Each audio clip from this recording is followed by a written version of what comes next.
What's going on? This is your man John Fortune, and I'm your host for the Frustrated Fan Sports Show.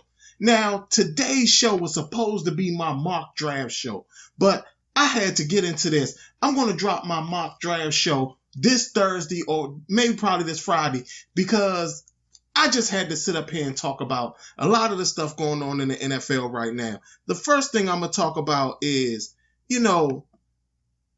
I had put a post up on Facebook as soon as I saw that the Rams won the playoff game against the Saints, especially on such a fluke play.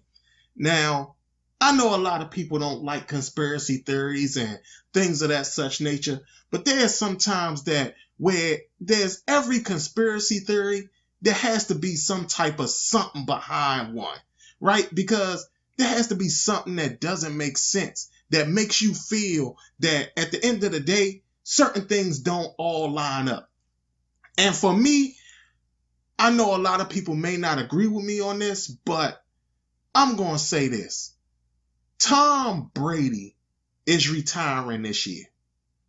And I know a lot of y'all probably sitting here saying, nah, that's not true.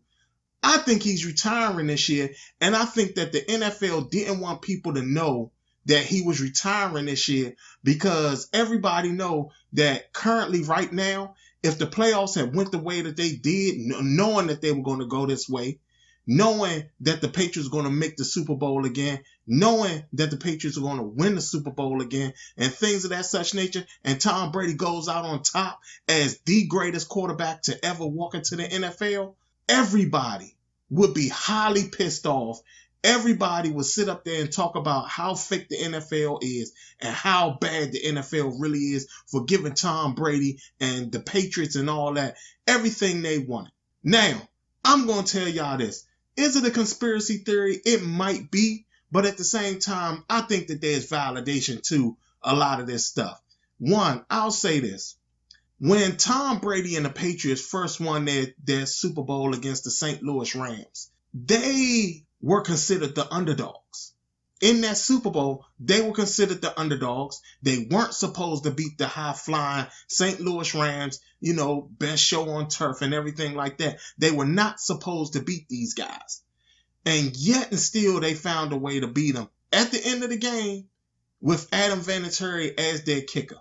Now, what's happening at this point is that the Patriots are somehow, some way, going to see the St. Louis Rams in the Super Bowl 53. Now, I was one of the people that, like I said, as soon as I saw that the Rams had won that game and they won on that fluky play, I immediately said, Tom Brady is retiring. And the NFL helped him by having him go out on top and go out against the team he won his first Super Bowl against. Think about that, y'all.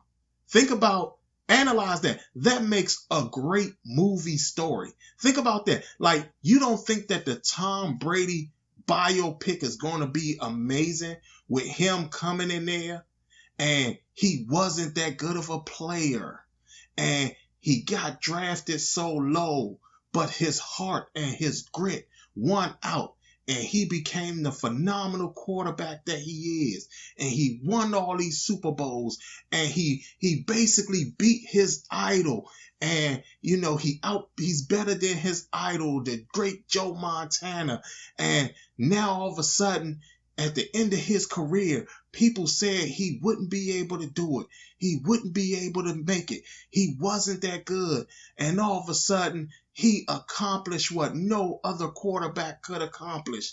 He won his very last Super Bowl, and he went out on top. And he's going to go out to pasture and sit on his porch and with his cowboy boots and sipping his iced tea as he rocks away into the night or whatever. But it's so crazy. And I understand that, like I said again, I understand that a lot of times things can seem like a conspiracy theory, but y'all, this is BS. This is BS. I mean, y'all have to understand something. The NFL for years have been trying to find that guy who can represent the guy that they wanted to represent the NFL.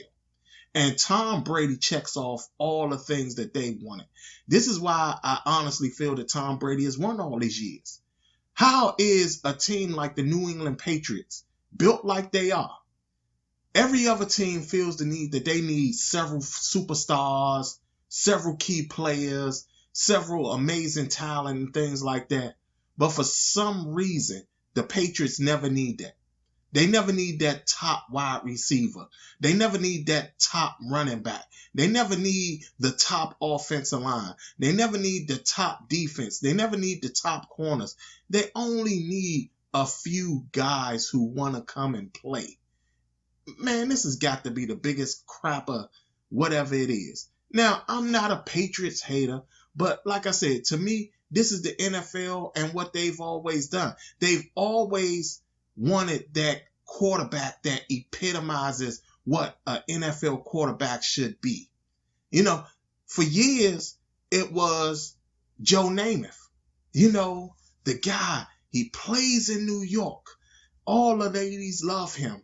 He's such a good-looking guy, and he dates models and cheerleaders and things like that. Well, guess what, y'all? Tom Brady checks all that off. I mean, we can get the one thing out the way. You know, he's white. They love white quarterbacks. Black quarterbacks don't get the same, help, development in the league that some of these other quarterbacks do. Hell, Blake Bortles is some trash, and yet he was able to sign a deal. I mean, Jacksonville finally found out that he wasn't no good, but that's after they signed him. But Tom Brady marks off everything that the NFL wanted in their superstar quarterback. He's married to a superstar model. He's the face of the NFL. Everybody knows who Tom Brady is. And he looks good in Ugg boots, which are actually women's shoes. Anybody out there wearing Ugg boots, you're not a man. Those are women's shoes, just like Crocs are. Crocs are women's shoes as well. But anyway, he marks off all those boxes. He marks off every box that you need. Not only that, they also made it a point of hiding his little dirty secrets. You know, the time he cheated on his then fiance who was pregnant with Giselle and broke off the engagement while his ex-fiance was still pregnant and got with Giselle, and how his kids are basically not that far apart in age. Yeah, gonna throw that away. But what we are gonna do is show you how amazing he is. I mean, and think about everything else that he checks off. I mean, he plays for the team that's called the Patriots. And then that team marks the whole thing of what the USA is. Red, white, and blue. He plays for a team that wears red, white, and blue as their colors. I mean, y'all, at the end of the day, Tom Brady is Captain America. And they need Captain America to win. They need Captain America to go out on top. And that's what's happening here.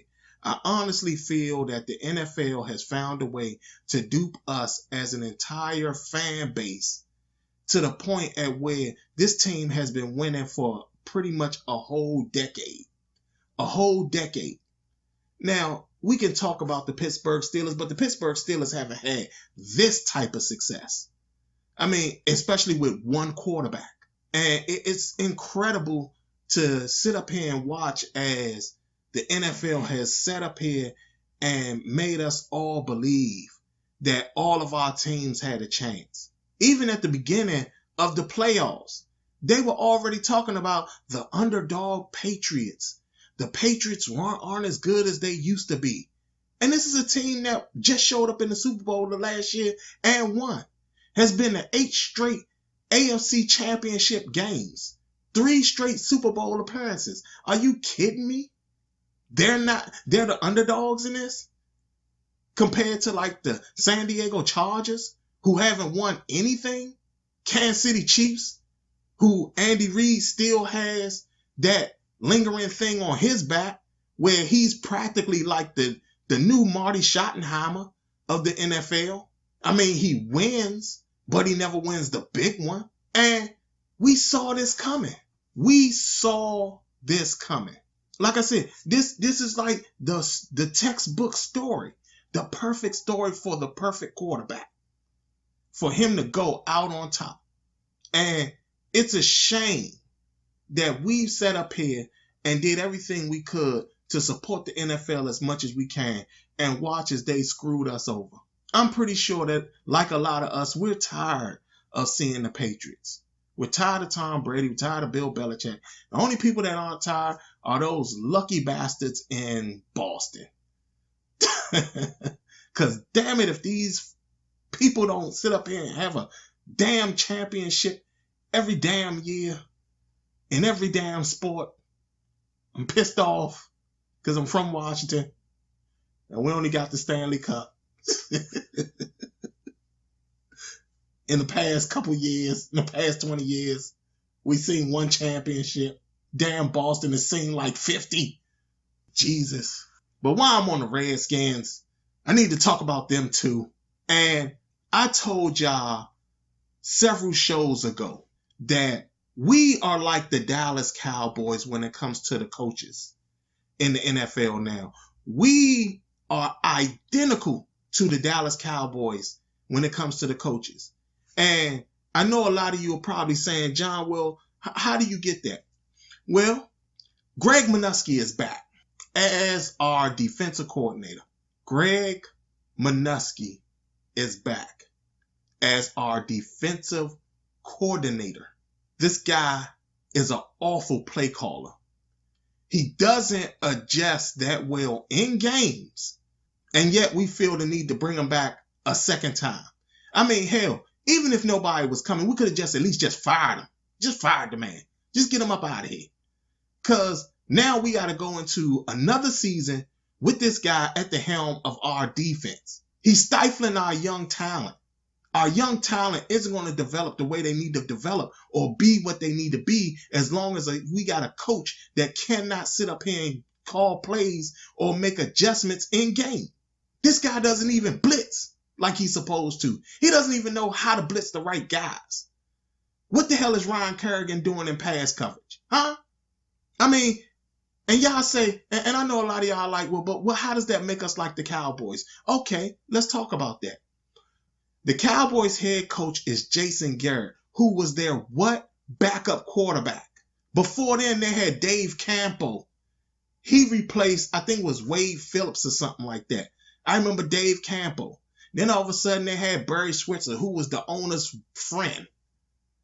Then all of a sudden, again, I think Dave Campo stepped in twice to be the head coach. And now they had Jason Garrett, a former backup quarterback. And then all of a sudden, guess what they do? They go and fire their offensive coordinator, Scott Linehan. And what do they do to replace them? What do they do to replace him? They make their third string quarterback the offensive coordinator. Y'all heard that right. Their third string quarterback is now going to be their offensive coordinator. And guess who's going to be their quarterback's coach? John Kitna, a former Dallas quarterback. So think about that, y'all. Think about that. Think about what the Redskins' life is going to be. We're going to be the team that we're going to have to find guys who either used to play with us, aren't smart enough to understand that this organization is a terribly run organization, and also a guy who's just like, I lost all my other jobs, I'll just take this job. We are sitting in a cesspool of trash when it comes to our team. I mean, Fan Snyder has ran our team into the ground. He really has. And every time I turn around, we go through these same problems over and over and over again. Here we are again with an inept coaching staff. I mean, well, I'm not going to say the whole coaching staff, because now I'm hearing rumblings that Jim Tom Sulo, who is our defensive line coach, and Bill Callahan, our offensive line coach, are possibly looking for other places to work. So I wonder who they're going to bring in, who they're going to get to be the offensive coordinator, to be the defensive line coach, or to be the offensive line coach. Who they're going to bring in? Who they're going to bring in that's going to want to come here, that's going to sit up there and waste their time being our coaches? Who they're going to bring in here, huh? Chris Samuels from high school to coach our offensive line? He was a remarkable player, but I mean, is that really what we want? Is that really what we want? Or how about Sean Gilbert to coach up our defensive line? Or Albert Hainsworth? Because that's what we're going to end up getting. Those are the type of coaches we're going to end up bringing in here. I mean, they said that Todd Bowles came here and Dan Snyder tried to keep him here, and the man still walked away, which means they must have offered this man tons of money. Steve Wilkes, who was out of a job 1 year in Arizona, turned us down.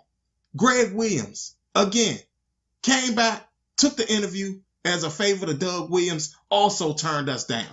Top defensive coaches, guys who could help us. None of them took the job. Not one. Y'all, I don't know what we're going to do as time goes on, but man, I'm going to tell you like this. I refuse to go to a game until they fix this crap, because I'm not wasting any of my hard-earned money to go to support a team and an owner who doesn't know how to get his ass out the way and let the people who know how to do football stuff run the football team. Doug Williams is our guy. Bruce Allen needs to go. Bruce Allen needs to go. Doug Williams knows what he's doing. Doug Williams went rogue and was the one who brought in Adrian Peterson. Doug Williams was also the one who told them not to bring in Alex Smith. Doug Williams was the one who told them that Mark Sanchez was not the guy that we should be bringing in. Yet and still, they don't understand that they have to listen to this guy.